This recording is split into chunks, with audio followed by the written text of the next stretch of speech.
सांग माने आमे आज गोटे नुआ रेसिपी बनैबा जार स्वाद एकदम चिकेन स्वाद भली। जो माने नॉनवेज खाऊना सेमानंकु ए रेसिपी निश्चिंत पसंद आसिबो।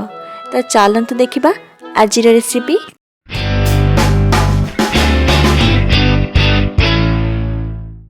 मु एठी 150 ग्राम रो सोयाबीन नेची। एबे सेथिरे टकमक हे फुटुथिबा गरम पानी देई 30 मिनिट पर्यंत बतुरेई नेबा। आउ एठी गोटे कप बा 150 ग्राम रो बुट डाली को 2 घंटा पाई बतुरेई नेइथिली। एपटे हमर 30 मिनिट हो जाइछि। सोयाबीन भल से बतुरी जाइछि। सांग माने सोयाबीन को आमे भल से चिपुड़िबा दरकार, जेमिति सेतिरे किछि पानी रहिबनी। जदि पानी रहि जाउछि कोन असुविधा हेबा आमे आगो को देखिबा। तापरे गोटे कढ़ई रे गोटे बड़ चम्मच रिफाइन तेल दे देबा। एबे सेतिरे हाफ चम्मच जीरा, हाफ चम्मच रु टिके कम हेंगु दे देबा। 3टी कंचा लंका और 2टी सुखिला लंका दे देबा। तापरे 10 रु 12टी रसुन रो कोला और गोटे इंच रो अदा को काटी दे भाजी नेबा। तापरे बतुरे रखिथिबा बुट डाली को दे देबा। मीडियम फ्लेम रे बुट डाली रो कंचा स्मेल जिबा पर्यंत भाजी नेबा।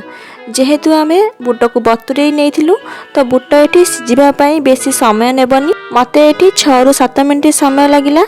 एबे आमे चिपुड़ी रखिथिबा सोयाबीन को दे देबा और सब को भाजी नेबा। जेमिति सोयाबीन रे हल्का गोल्डन कलर आसी जिवो। गैस रो फ्लेम को बंद करि देबा आ गोटे प्लेट को काढी ठंडा करि नेबा। देखंतु हमर एठी सोयाबीन बुट डाली ठंडा हे सारलानी। एबे याको गोटे मिक्सर जार रे दे देबा और खदडा के ग्राइंडिंग करि नेबा। सांग माने ग्राइंडिंग कला बेले हमको पानी रा आवश्यक पड़ी न थाए। एमिति सुखिला रे ग्राइंडिंग करि नेबे। एबे आमे बाकी मसला दे दबा।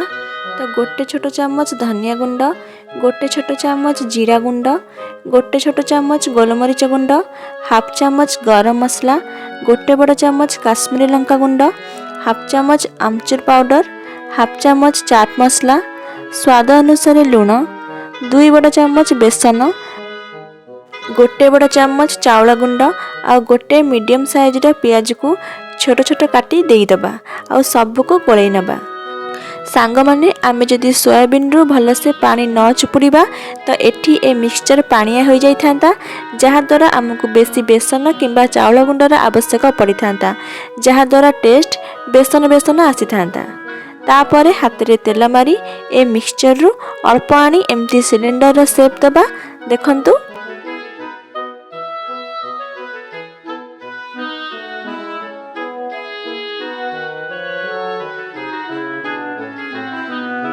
आमर एठी गोटे सोयाबीन रा टिक्का रेडी हो गला। तो सेम प्रोसेस रे आ गोटे बनै नबा।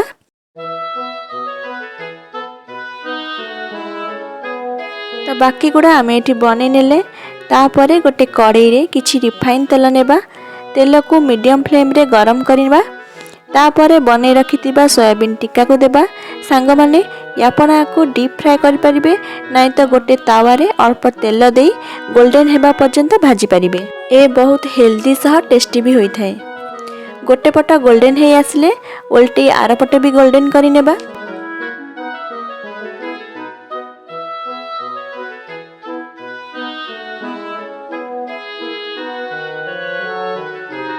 देखंतु हमर 2 पट साइड गोल्डन हे आसलानी।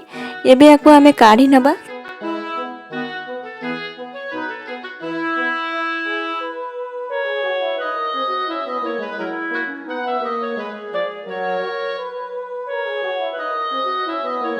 सेम प्रोसेस रे आमे बाकी गुड़ा बनै नबा। एबे आमर गरमा गरम सोयाबीन ने तियारी सुपर टेस्टी जलखिया खाइबा पई रेडी हो गला।